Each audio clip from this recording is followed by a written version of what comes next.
Assalamualaikum warahmatullahi wabarakatuh. Perkenalkan, nama saya Aldo Flandrepiono, NPM 19310011 dari kelompok 1. Di sini saya akan sharing time with mikrobiologi dengan tema pyelonephritis. Nah, apa sih pyelonephritis itu? Ia adalah merupakan infeksi saluran kemih bagian atas yang meliputi parenkim dan pelvis renalis. Pyelonephritis hampir selalu berasal dari infeksi saluran kemih pada penderita dengan uropati obstruktif atau reflux vesikorektal yang berat.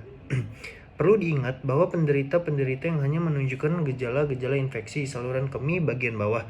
Proses infeksi dapat pula mengenai jaringan parenkim ginjal. Infeksi saluran kemih bagian atas ini sering dijumpai, meski saat ini data prevalensi di Indonesia belum banyak diteliti.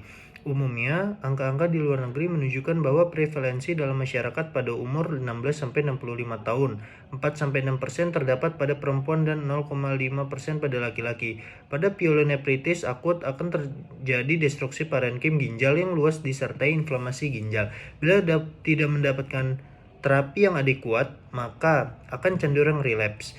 Bila disertai dengan kerusakan struktur ginjal, akan berkembang menjadi pyelonephritis yang kronik. Di sini kerusakan struktur ginjal jauh lebih besar yang akan berakhir dengan gagal yang ginjal. Nata Surya dan Endang Sukandar pada tahun 1975 juga melaporkan bahwa hampir 50% dari kasus gagal ginjal kronik selama 3 tahun di Bandung diduga karena pyelonephritis kronik.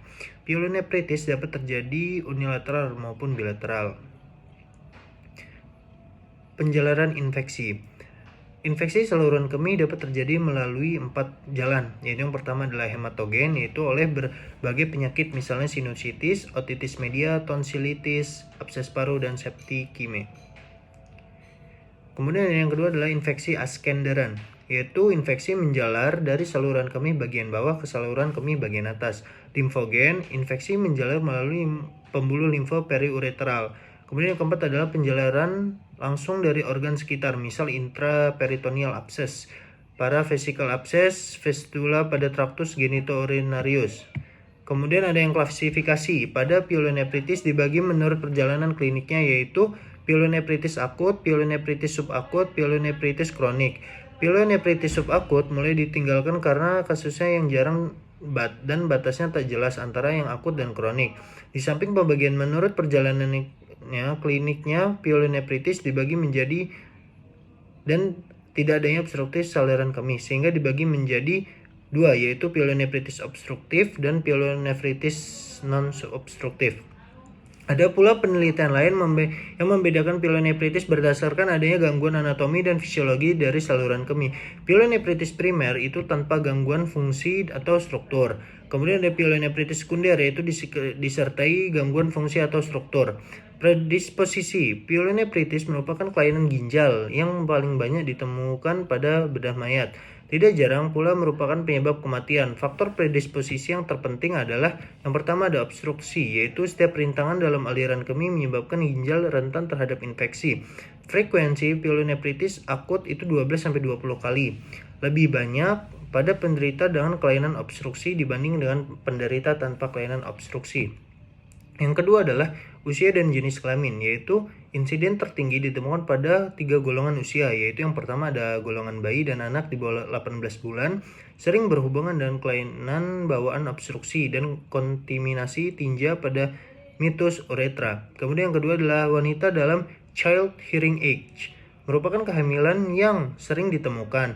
Ini disebabkan oleh penekanan pada saluran air kemih, oleh uterus yang membesar dan berkurangnya tonus ureter yang fisiologis selama kehamilan. Juga dapat disebabkan oleh trauma pada uretra sewaktu mensenggama.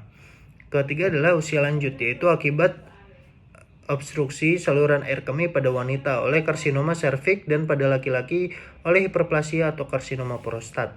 Kemudian ada bagian yang ketiga adalah instrumentasi saluran kemih. Walaupun bekerja steril mungkin, kemungkinan besar bakteri turut masuk ke dalam kandungan kemih, kemudian menjalar ke ginjal, misalnya kateterisasi, sistoskopi, dan lain-lain. Gangguan otonom pada fungsi kandungan kemih pyelonephritis sering ditemukan pada penderita penyakit syaraf, misalnya pada tabes dorsalis, poliomyelitis, paraplegia spinalis, dan lain-lain. Dengan demikian mempunyai urutan, yaitu penderita tidak dapat berkemih, kemudian kateterisasi, kemudian infeksi saluran kemih, kemudian adanya infeksi ginjal.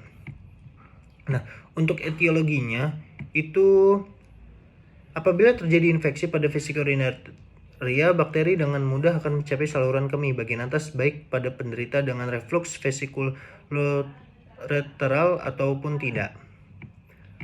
Nah, kemudian kita akan membahas untuk yang selanjutnya, yaitu adalah bagian yang bakteriuria. Bakteriuria merupakan salah satu dasar diagnosis ISK, infeksi saluran kemih, yang harus dibuktikan adanya dengan biakan urin dan harus dapat disingkirkan adanya kontaminasi. Sejak tahun 1960, KAS mengemukakan cara hitung kuman hasil biakan menyatakan angka 100.000 koloni per mililiter urin sebagai tanda positif. Saat ini berlaku memperhatikan modifikasi KAS seperti tersebut. Nah, kemudian pada pemeriksaan radiologi itu ada foto pulse abdomen, didapatkan kontur ginjal akan membesar oleh karena edema dan juga hilangnya batas antara ginjal dan lemak perineal. Nah, kemudian untuk ultrasonografi atau USG, ginjal yang bersangkutan didapatkan gambar yaitu normal, pembesaran ginjal unilateral atau bilateral dengan parenkim lebih eksogenik, korteks normal, dan apabila terdapat hiponephrosis biasanya didapatkan pyonephresis. Nah, kemudian yang terakhir adalah bagian yang prognosa. Untuk prognosa yaitu perjalanan pielonefritis kronik masa anak-anak, umumnya fungsi ginjal tidak berubah untuk 10-20 tahun. Namun pada keadaan tertentu segera dapat berubah, misalnya oleh karena infeksi akut yang mendapatkan terapi tidak adekuat. Untuk keadaan ini penderita dapat meninggal dalam waktu beberapa hari. Sulit untuk menentukan prognosa perorangan kecuali sudah diikuti dengan gagal ginjal kronik atau terjadi hipertensi maligna. Makin jeleknya fungsi ginjal dapat pula disebabkan oleh reflux vesikulateral yang berat. Oke, mungkin itu saja yang dapat saya jelaskan. Kurang dalamnya saya mohon maaf, dan kepada Allah saya mohon ampun. Saya kira wabillahi taufiq wal hidayah. Wassalamualaikum warahmatullahi wabarakatuh. Untuk sumber saya mendapatkan dari jurnal undip.ac.id. Terima kasih.